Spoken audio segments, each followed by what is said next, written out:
The MX Mini is one of Logitech's newest keyboards, and a lot of people were eagerly awaiting its release. In the next few minutes, I'll tell you why I liked it and why in the end, I gave it away.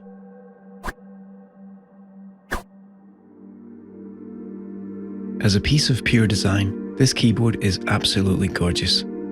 It has a metal build and it's advertised as such, but don't be fooled into thinking that what you see and touch is metal, because the whole exterior is a plastic shell covering the metal chassis inside.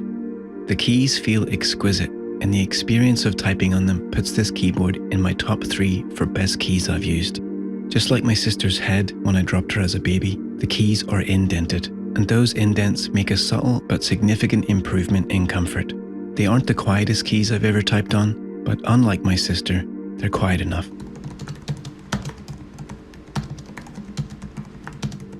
If you're a night owl, you'll be pleased to know that the keys are backlit by LEDs, and just like my dog, they get triggered when you invade their personal space.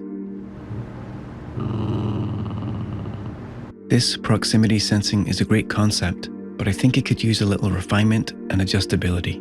I really wish the lights could be turned on all the time, or at least stay on for a few minutes after being triggered, rather than just a few seconds. This would avoid the distraction of having them turn on and off many times during each typing session. As a multi-device keyboard, it pairs easily with smartphones and tablets via Bluetooth, and there are slots for up to 3 devices. It's a keyboard that really has a lot going for it, but it's not perfect. Over the years, I've invested in the Logitech ecosystem, and all my devices connect to the unifying receiver. This allows multiple wireless devices to connect through a single USB port. The longer version of the MX keyboard supports the unifying protocol, but the MX Mini doesn't. It only supports Bluetooth or Logitech's new Bolt receiver, and when you buy the MX Mini, you get neither in the box. And what's more, when I first got this keyboard, I couldn't even buy the Bolt receiver because it wasn't available yet. So I bought a Bluetooth receiver for my PC instead, and I thought the problem was solved. Unfortunately, at least on my PC, the keyboard won't connect via Bluetooth until after Windows has booted up, which leaves me with no keyboard for pre-Windows tasks like BIOS configuration or using the boot device menu. This means I have to keep a second keyboard on my desk for those tasks. Once the Bolt receiver became available, I bought one and ran into the next issue. Bolt doesn't support older versions of Windows. It's only good for Windows 10 or 11. I'm a Windows 7 guy, and make fun of me all you want, but I need Windows 7 on my studio PC. And this is the first keyboard I've seen to not support Windows 7. And so to conclude, I feel this is a beautifully built keyboard that feels wonderful to type on and sets out to be great, but misses that goal by a few small missteps that I think could have been avoided. Choosing not to support the unifying protocol, at least as an option, is a bit disappointing when I have a whole collection of Logitech gear that runs on it.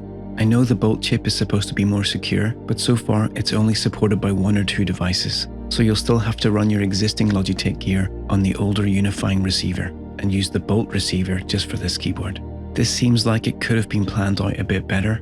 Marketing this as having a metal build when really the whole exterior is plastic is a bit misleading. Dropping support for older versions of Windows is a bit of a shame, especially for me, but probably won't affect that many people. And at 130 Canadian dollars before taxes, in my opinion, not including the Bolt receiver in the box is a bit cheeky.